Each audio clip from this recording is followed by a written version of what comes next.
یو واقع ذکر کیږي یو ځل شیطان دی فرعون سره ملو شو. فرعون ته وی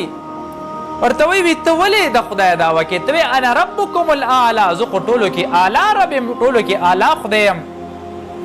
او ورته وی ما سره زر جادوګران دي زر. شیطان ورته وی ټول راجمع کا چې ټول راجمع کو ورته وی خپل ټولو کې اعلی جادو کوي چې هغې ښه سخت جادو کو نو شیطان یو سا واغسته هغه ټول جادوی ختم که صرف سای واغسته جادوی ختم که. شیطان ورته وی د الله بنده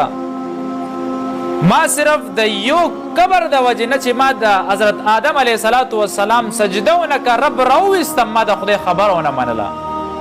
او ته د خدای دعوه کې ما خو د خدای دعوه نه ده کړې او ستا دا جادو چې ما په یو سا باندې راښکه حالانکې زه د رب یو مخلوق یم د رب به څومره طاقت چې ته دومره لوی تکبر کې